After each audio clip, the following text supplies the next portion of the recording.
Hello. This is an audio-described overview of the Intellijel Atlantis synthesizer module. This is designed for people who are blind or partially sighted and who are attempting to discover the Atlantis, and they've got their hands on it for the first time. They're just trying to work out what everything is. What's great about the Atlantis is that it's very hands-on. It doesn't have any menus, it's an analog module, and it's a complete synthesizer. You've got sliders, so you can, on feel, tell where everything is set, and you have lots of nice I/O, so if you want to get fully modular and break the module apart, you can. But what's nice is using those sliders, you can actually get sounds without anything connected. So purely based on feel, a lot like the old SH-101, it's a very simple machine and you can get sound out of it without anything connected, and you can tell what state it's in by feel alone. So the most important things just to point out, so if you can sort of start making sounds, are the location of the 1 volt per octave input, the gate input, the output, and a special button which will trigger the module, which is really helpful for just messing around and auditioning. Now, the 1 volt per octave input is the very top left jack. That is the primary VCO's 1 volt per octave input. 4 along from that, that is the 4th from the top left, is the gate input for the envelope generator. So top left is the VCO output, VCO 1 volt per octave input, and then 4 along from there, the 4th one from the top left is the gate input for the envelope gen. And then the output of the module is the very top right, that is the audio output. And then a very, very important little switch is the one at the very bottom right of the unit. If you feel, you'll feel a tiny little round switch. That will trigger the module. It will fire the envelope. So it's a way of, literally like pushing one key. It'll just fire the module. So if you're experimenting and you just want to hear, audition your sound without an external gate, you can do it. So to give you a kind of like bird's eye overview of the thing, along the very top of the unit you'll feel a whole row of jacks going completely from left to right, and you will also feel jacks if you go from the top left and you come down a little bit. You'll find three rows of 3 jacks. So this is all of the inputs and the outputs, all of the handy little ways that you can break apart the blocks of the module and you can feed voltages into it. It's all here at the top. And then as you feel out from the module, you'll feel whole rows of sliders and some dials at the bottom left. And then at the bottom right, you'll feel that little switch and some other little sort of little switches. So to talk you through the kind of body, the main body, which are all the sliders, I'm going to go from left to right and then top to bottom. So if you feel the unit, it will be the top leftmost little slider, which is just nestled in the sort of crux of the L of all of those jacks. So this is basically the very left-hand side of the mixer section. The 5 sliders that you feel starting from the top left and then going to the right, those 5 sliders are the mixer section. The very first one is the square wave mixer, and that is literally just a level control for square wave. So it'll bring up that wave alone, and as with all of the things on the Atlantis, if you have it near the top, it will slightly distort internally. So, you want to experiment with the range. The next one along is the sawtooth.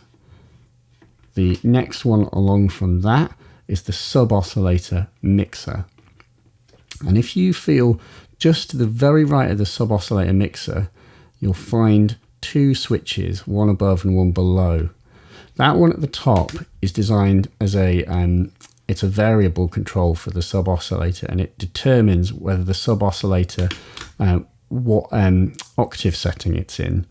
The very top setting is -1 octave, square wave. It's only square wave, by the way. The middle setting is -2 octaves.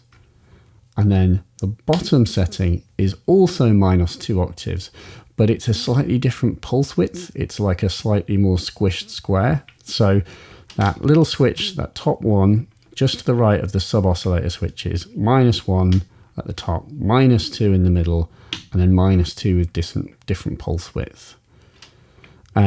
The slider to the right, directly from it, is the noise mixer. And if you go left from there, you remember there were those two switches. Well, that top one is the sub oscillator, but that bottom one, that controls the white noise. So that at the top, it's choosing whether the white noise generation is pink, and at the bottom is choosing whether it is white. So you have two flavors of white noise that you can use. The slider directly to the right of the noise is the external input and sine wave.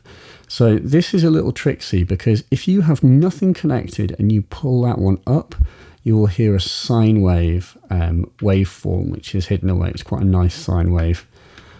However, if you plug something into the external input, which is one of the jacks on the jack field, that will appear there. So it's external input, and with nothing connected, it's a sine wave generator. And that completes the mixer section, which is to say these 5 sliders and 2 switches. That is the mixer section. Directly to the right of it, we now have the filter section. The very first one, by the way, that's also the 5 sliders to the right and the switches you'll feel in the middle. So the very first one to the right of that external input is the modulation amount for the filter, and there's some normaling occurring here. By default, that normaling comes from the modulation VCO, which is actually at the bottom left of the unit. However, if you plug things into the external input for the filter, it will break that normaling, and then that will become an attenuator for that amount of control. So that very first one is the modulation amount, and it's nice because it works fine normaling, so you can very quickly modulate the filter. Directly to the right of that, you have a 1 volt per octave input amount. What that's doing is that's literally taking whatever voltage you feed into the 1 volt per octave at the top left of the unit, and it's going to be an amount slider, so it will offset the filter by that amount. And in musical terms, that's key follow. It's key follow on any old synth is effectively what that's giving you. Directly to the right of that one is the envelope output amount to filter. So that is literally choosing whether it's how much of the envelope generator you're applying to the filter. And then directly to the right of it, you'll feel you'll feel 4 switches. And just to highlight first the one at the bottom, that's actually the envelope polarity, and you can apply the internal envelope positively or negatively. If you have it to the right, that's positive, and if you have it to the left, that's negative. So obviously that's going to be positive or negative depending on how much you have the fader up. Then the little switch that's up from that is a low pass boost, which is probably my favorite switch on the entire module, because the low pass boost, basically when you have high resonance, it's obviously going to cut out the bass a little bit. The low pass boost is a compensation switch. So if you have it up, it's on, and that's going to actually add bass, so you won't get so much bass drop when you have high resonance. I would generally leave that on. The switch that's directly above it is poles. It's 2 on the left, that as in 12 dB per octave, and then on the right is 24 dB per octave.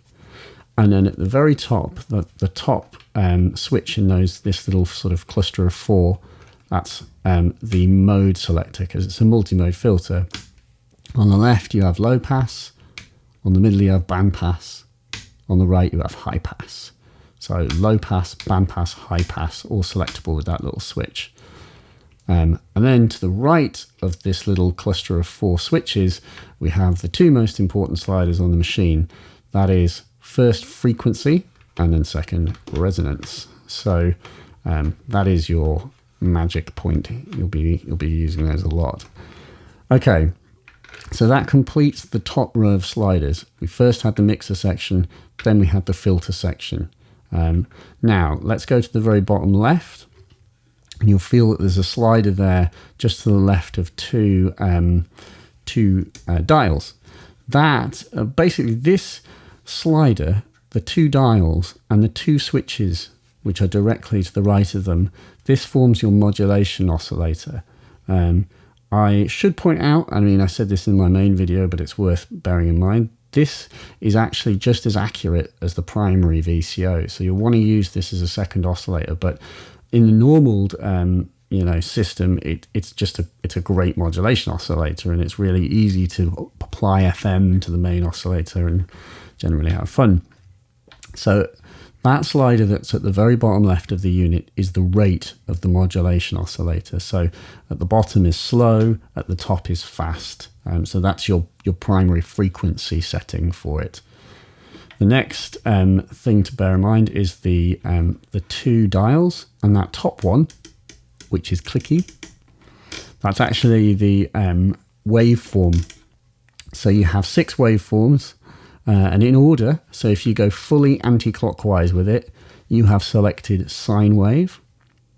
And then the next one up is triangle. And then the next one up is saw. And then the next one is square. And then the next one is sample and hold. And then the next one is noise. Below that, you have a fine control knob. So you're setting the rate with both that slider that's at the very bottom left and that knob which is underneath the top one, and that is fine control for the mod. To the right of it, these two knobs, to the right of each one, you'll feel a little switch.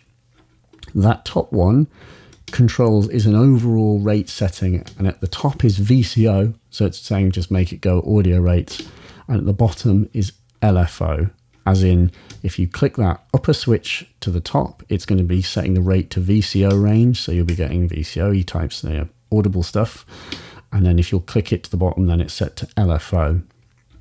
The switch that's underneath this, which is to the right of the bottom knob that you can feel there, is a link switch, which is very cool. And the link basically means that the modulation oscillator is going to follow the primary VCO.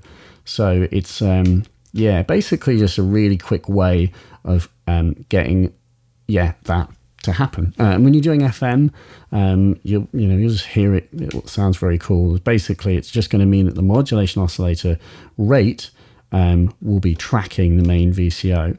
And then the slider and that fine control knob will be controlling the offset in that case.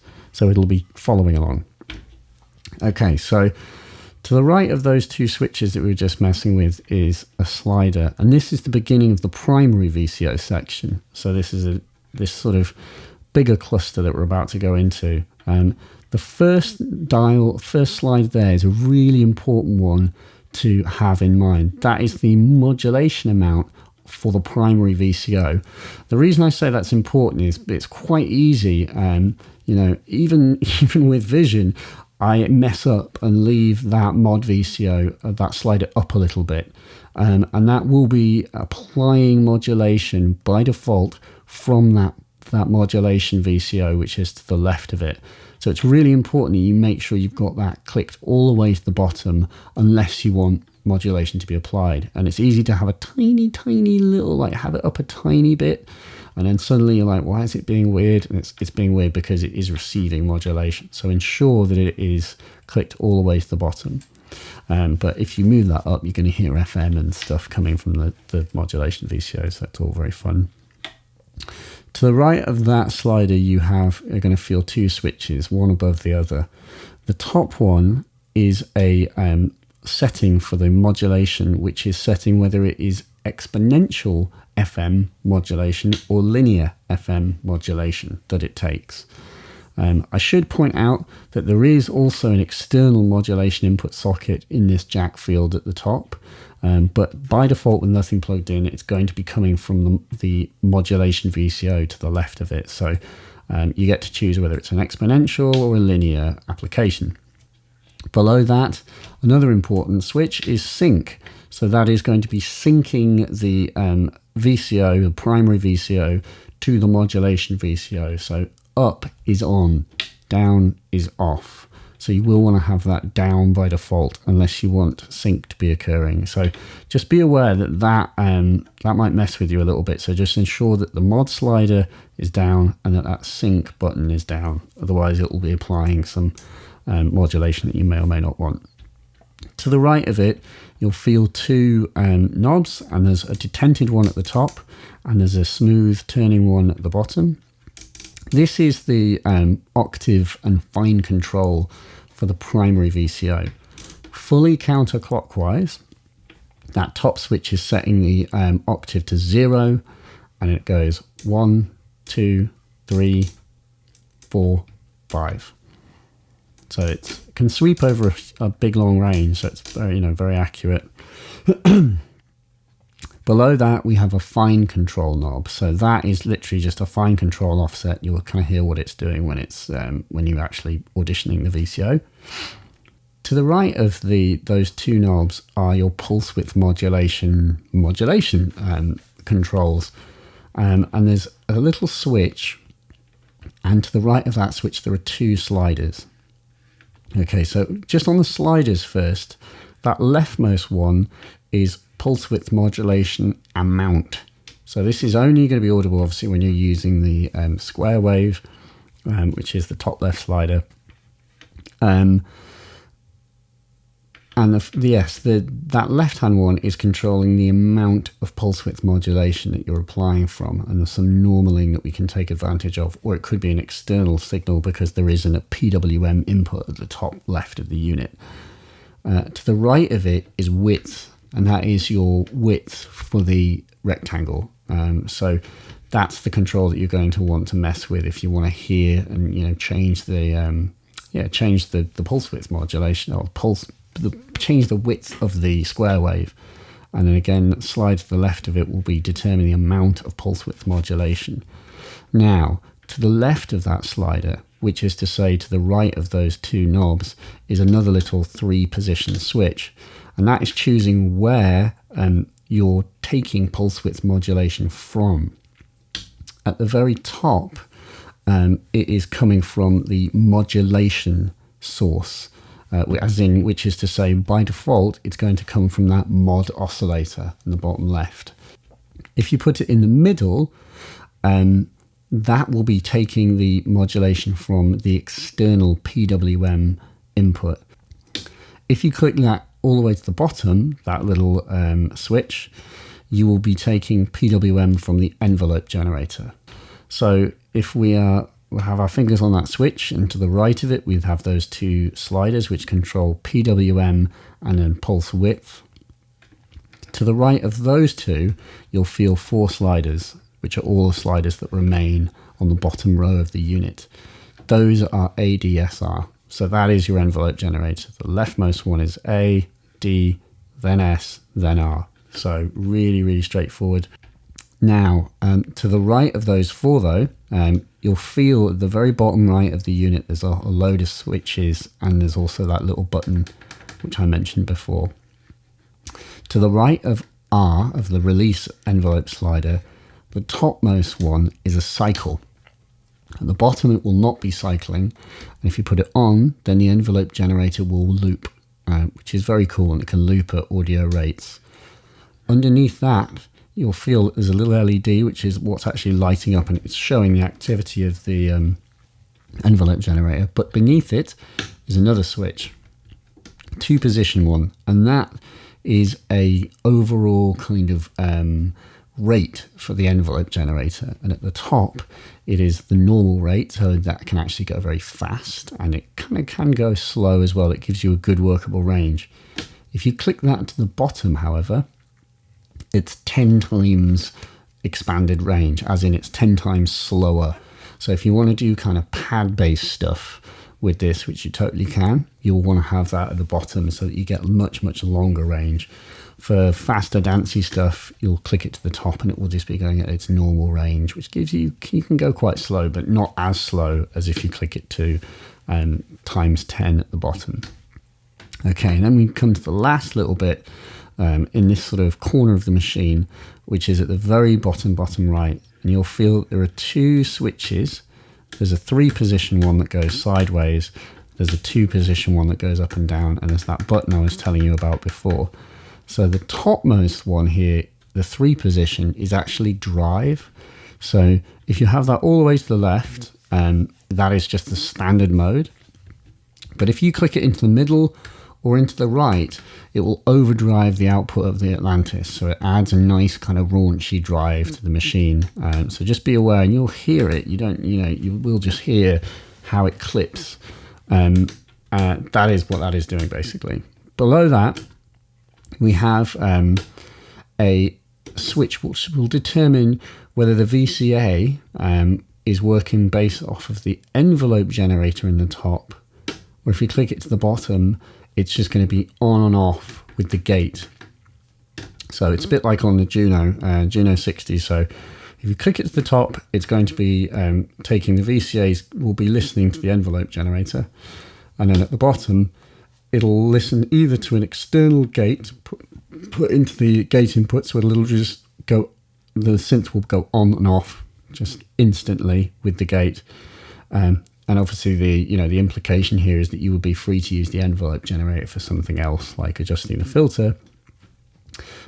Or you'll hear it if you push that little button at the very bottom right. That is if you've got the sliders up in the mixer so that you can actually hear the synth, and you've got the filter up as well. So that kind of concludes the panel, or the sliders, and the sort of the primary kind of sound adjustment. What I'm going to do now is I'm going to go through all of the jacks. So hopefully this won't be too bonkers, because there is like 27 jacks on this thing, but let's do it sort of left to right, top to bottom. You'll feel again along the top of the unit is a whole row of jacks. I'm going to go left to right on them. So the top left jack is 1 volt per octave input. The jack that is 1 from the left is the pulse width modulation input for the primary VCO. The third jack in from the left is the modulation input for the primary VCO. And again, that is determined by the modulation slider. Along from this, we come to the envelope. The fourth jack from the top left is the gate input for the envelope generator. The fifth jack in from the left is a re-trigger for the envelope generator. It's another gate input, and it will only work as long as the envelope generator is actually already active, if it's actually firing off. If you put a gate into that, it will reset the envelope generator. So the sixth jack from the left is the positive envelope generator output. So this is an actual output, not an input. And the seventh, the one adjacent to the right of it, is the negative envelope generator output. The eighth jack from the left is a level amount for the envelope. So when the envelope is working, that is a voltage from 0 to 5 volts, which is going to determine how loud the envelope generator is. For all intents and purposes, if you have pressure out from your keyboard, you could use this as a kind of velocity input. So the 1, 2, 3, 4, 5, 6, 7, 8, 9th, the 9th from the left is the 1 volt per octave input for the second VCO, for the modulator, because the modulator again does track accurately. So we have a 1 volt per octave input there. Bear in mind, you can use that link switch that I was talking about earlier to sort of, it's only if you want to use it totally independently. So possibly it makes sense to say from the right. So from the right, 1, 2, 3, 4, 5, 6, 7, 8, 9th from the right is the sync input for the modulator. So the 9th from the right is the sync input for the second modulator VCO. The 8th in from the right is the sine wave output of the second VCO. Now, let me point something out that isn't obvious, which is that in order to just use the second VCO as a VCO and to hear it, you need to use this output, or these outputs I'm going to describe, and you're going to have to plug them into the external input, which is on the left-hand side of the unit. You need to do that, otherwise you won't be able to actually hear the primary VCO. So you have to use a patch cable into the external input to hear the second oscillator on its own.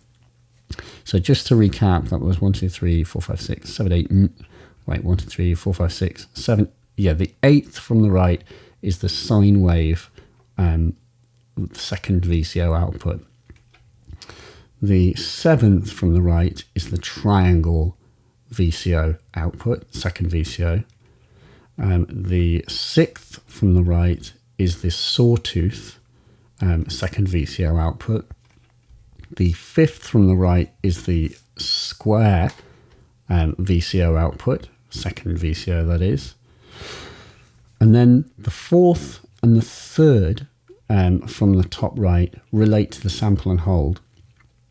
The 4th from the right is actually a clock. It's an input, clock input for the sample and hold, so that if you want to make the sample and hold re-trigger at a different, at a specific moment, you put a clock in there. And then the 3rd from the right is the sample and hold output, which is otherwise keyed off of the speed of the second VCO. And then the 2nd from the right is the noise output of the synth. And you can flick the switch to determine if it's pink or white. And then the very top right, socket is the audio output of the machine.